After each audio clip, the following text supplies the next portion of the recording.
guys, welcome back to the channel. Thank you so much for watching this video today. On today's episode, we're going to be installing another mod on the 8th Gen SI. But before this video gets started today, be sure to hit down below, hit that subscribe button, and give this video a like.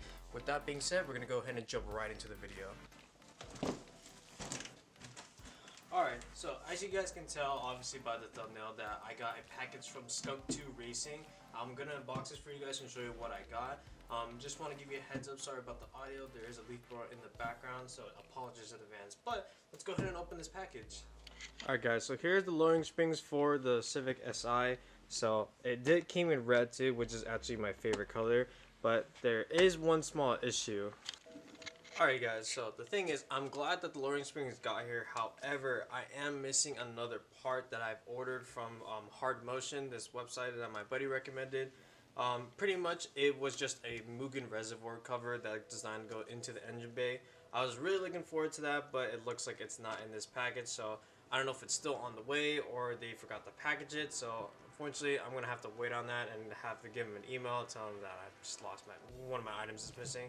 But that doesn't matter for right now because we're still going to install these lowering springs today. First, we got to jack up the car, put it on jack stands, and we're going to be starting with the front of the vehicle.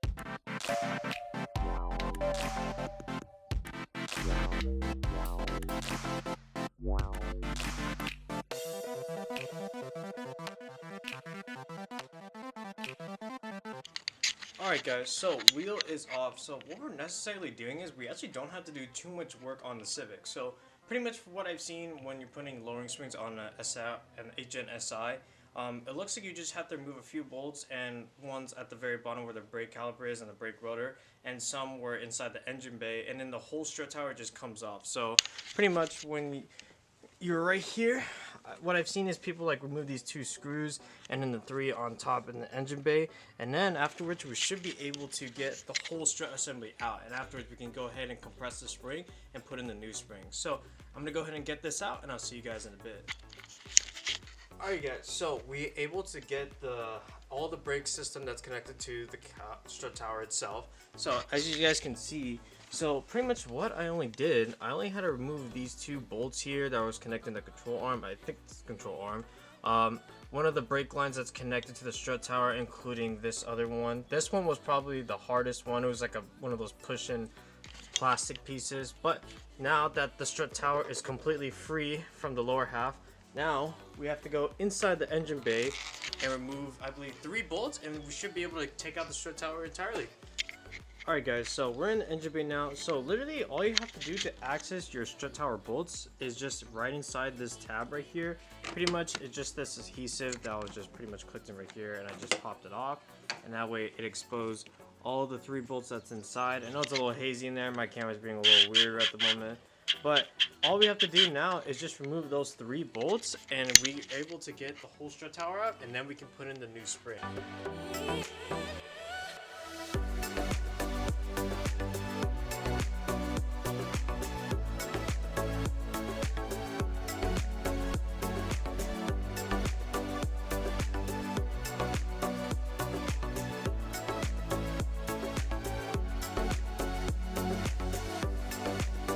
Alright guys, so we finally got the first strut tower out. So pretty much it was just a few bolts that was holding this whole assembly in, which is pretty crazy because I thought it was going to be a lot more complicated. Because if you guys saw my Datsun coilover setup, I did have to compress the front springs because the strut tower and the springs were in one piece, and I had a weld-on kit for the coilovers, so I had to compress those, and it definitely took a lot longer. But in this case, for the Honda Civic, it's way different and a lot more simpler. So now that we got the strut tower out, we're going to go ahead and compress the springs, and afterwards we're going to go ahead and remove the top hat, and afterwards we can go ahead and install the Skunk 2 springs. Alright guys, I got my compressor spring set here. The funny thing is, these are actually from Harbor Freight. So if you guys don't know, a lot of people will probably say that the Harbor Freight compressor spring set is terrible. The thing is, I haven't had any issues whatsoever, and I barely use these. I pretty much use these for 2 whole cars, but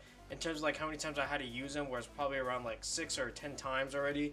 But one thing I noticed that when I had to use these, I always lubricate the whole threads before I use them, because it is important. Because if you think about it, when these are compressed, they're very dry, especially under a lot of pressure. Now I started lubricating my threads because I saw something on Chris Fix, which, if you guys don't know, he's a famous YouTuber for mechanical stuff and for drifting. Anyways, I went ahead and do that, and my compressor set lasts a lot longer, and I have no issues whatsoever. So I find it pretty funny how I haven't found anything wrong with the Harbor Freight set, but I really recommend getting the spring compressor set when you're working with springs, because they do help you a lot, and it's a huge safety risk. So other than that, we're gonna go ahead and start the compressing, and then we're gonna go ahead and take off the new old spring.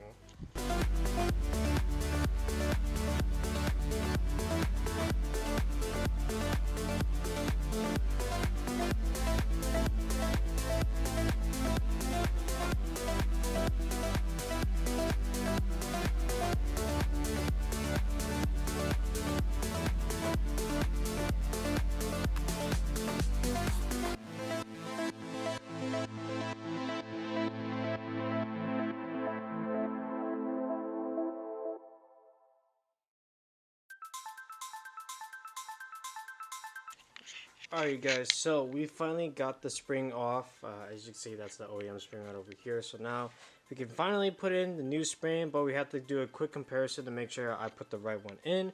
Other than that, this was a pretty simple removal, like just a couple of bolts. But now we can actually go ahead and move on to the Skunk 2 lowering springs. I'm very excited to see how it looks, because so far it's actually going by really quick, which I'm actually hoping for, so that way we can go for a test drive a lot sooner during the day. So let's go ahead and compare the new springs, and we'll go ahead and install it.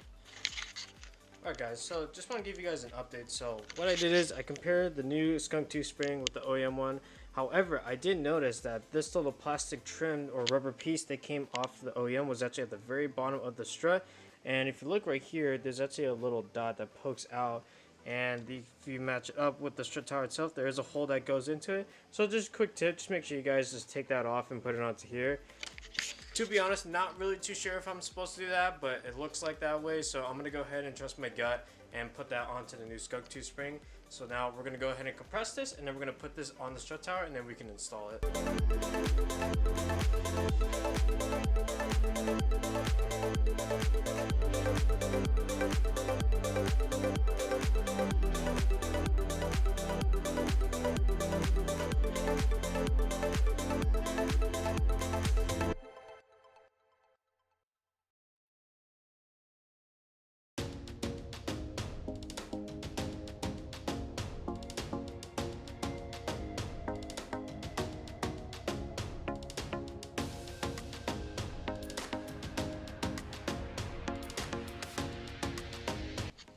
Alright guys, finally finished the front suspension setup. What I did is everything is torqued, everything is bolted on.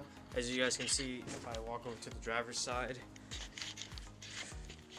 we got the springs installed. Another thing since we're lowering the Civic today, so I decided I'm gonna get rid of my OEM mud flats, because even with stock height before the lowering springs, I had trouble getting over the bumps here in California. Now they're for some reason like stupidly high, and they still like scrape across. So I decided to get rid of them, because like with the whole thing that I'm trying to do in the near future, I'm pretty sure I'm not gonna need them. But as you guys can see, like I already removed one on the driver's side, and obviously it's a dirty spot, so I'm gonna go ahead and clean that up. But I still gotta remove the one on the passenger side and eventually to the rears. But let's go ahead and take care of that mud flap first, and then we can go do the rears, and then afterwards we can install the new springs. Alright guys, so I just finished torquing the front wheels. I just lowered it completely, and I'm very excited because it looks so good already. Even without the aftermarket wheels, even with the stock OEM wheels, they still look really good. Now here's a little sneak peek, because we haven't done the rears yet, but as you guys can see, you look at the wheel well, this is almost completely flush with the fender, but I'm pretty sure once we get the rears done, this is gonna go away eventually. So I'm very excited. So we're gonna go ahead and get started to the rear, and then we'll see how the car looks after I pull it out. Alright guys, so as you guys can see, I finally got the rear spring out. The whole stepping on the lower control arm and like just yanking it, I was not too crazy about that. So at the moment I didn't have anyone with me that can help me out, but I have those spring compressors from Harbor Freight. The people who said that these are junk and they're not safe, y'all sleeping on these, because this was so much easier with those compressors. So if you guys don't have a set, I highly recommend getting one. These are like 20 bucks. It's worth it. I can tell you that right now. But anyways, we're gonna go ahead and just clean up the lower control arm just a little bit. Get these rubber pieces that were on the original spring onto the new ones, and afterwards we can go ahead and install the new ones and finally lower the car completely. So let's go ahead and get the new spring on. Alright guys, so I finally got the passenger side installed in the rear. It took me a lot longer than expected because some unexpected thing happened. So pretty much I was compressing the spring while it was in the car still. And what happened was, so my Milwaukee electric ratchet, I was trying to pretty much just tighten it down like right here or loosen it up.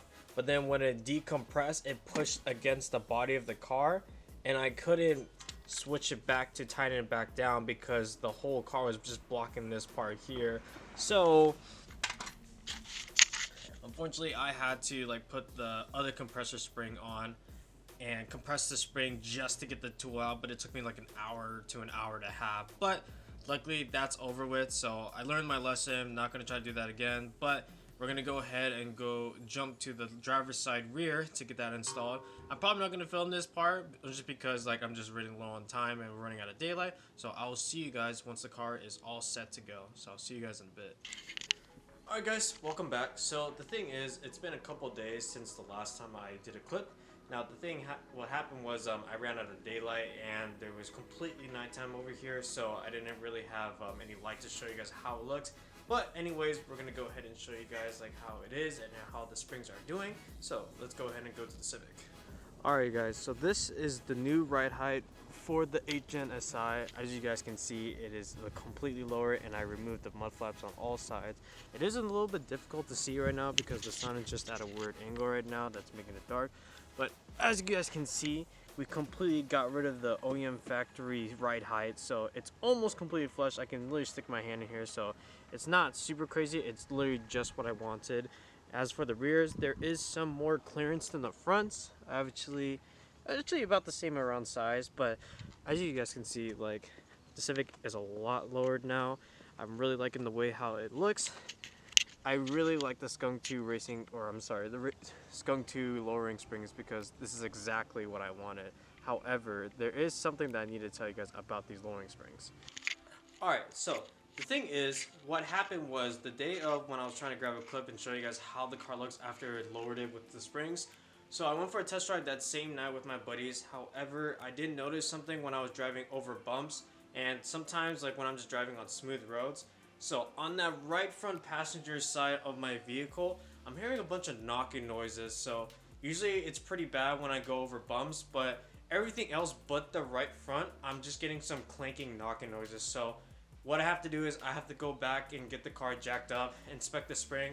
A buddy of mine from my work told me that if the lower spring is shaking, if I lift it up and it doesn't budge, it's fine. But if it is shaking, then we're gonna have to see what's going on. So let's go ahead and jack up the car and see what's going on.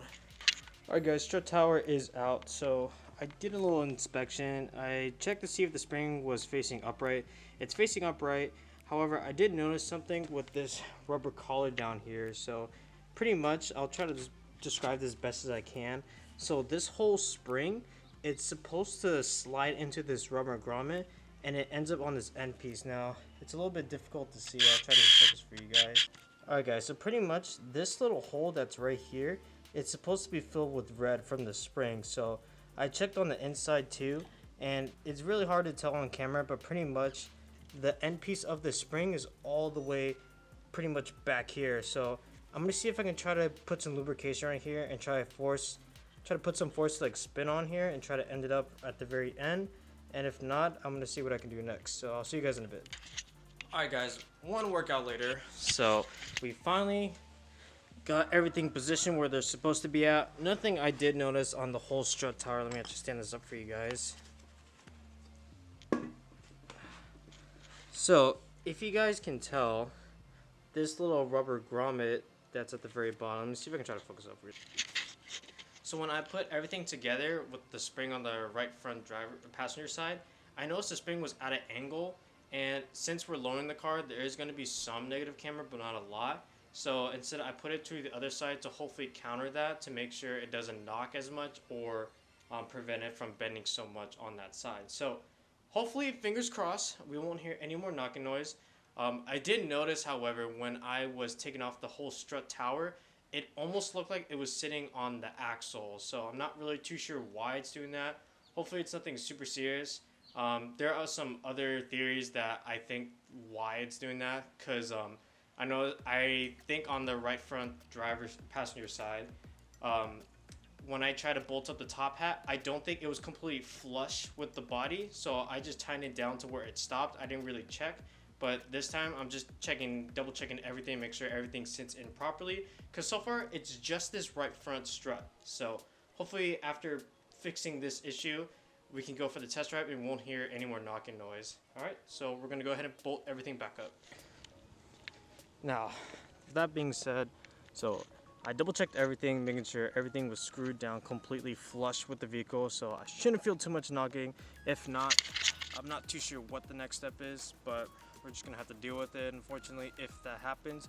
But in this case, we're gonna go ahead and go for the test drive because we barely have any sunlight left. It looks bright on the camera just because I messed with the ISO, but it's actually getting pretty dark right now, so I'm just gonna go ahead and pack everything up really quick and then we can go for the test drive. Alright guys, so I went for a little test drive to see how the right front suspension is doing, and so far I didn't find anything like a loud clanking noise. But the thing is, these roads in my neighborhood, they're not really as bad, so the only way I can actually tell is if I actually go on a public road. But I'm probably going to do that later in my own time because it is pretty dark out and I won't have any visual, I won't be able to capture anything while I'm on the road, and since it's very dark out, so I'm sorry I couldn't get any footage for you guys. But other than that, I will let you know at the end of this video if there's any more clunking noises or anything like that. But so far, in terms of the Skunk 2 lowering springs overall for the past few days, they feel phenomenal. I noticed that it's a lot smoother than the OEM factory springs, and I'm super stoked about that, and that's exactly what I wanted. I've been hearing good things about being in corners really good and turning really tight. It's definitely going to shine a lot better though once I get new wheels and tires. Because the reason why I'm going for lowering springs, because I have a new wheels and tires setup that's already placed, and all I have to do is just take care of just a couple more things and it'll be ready to go. But that's gonna have to wait on the next video. So I hope you guys are excited as I am, because the setup that I'm going for is something that's very different that you don't really see on the 8th gen Civic. So I haven't seen it on any 8th gen SIs, but I hope you guys are just excited as I am, because I'm super stoked at how the car is going to look, because everything when it's lowered and taken off the mud flaps already, the car already looks awesome. I'm super stoked about it, and I hope you guys are glad how it's going so far. But anyways, we're going to go ahead and end the video here. If you guys enjoyed this video today, be sure to hit a like button and subscribe at the bottom. Feel free to comment anything below. If you have any tips on the clinking noise that I'm hearing, please leave it down below. With that being said, I'll see you guys in the next video. Peace out.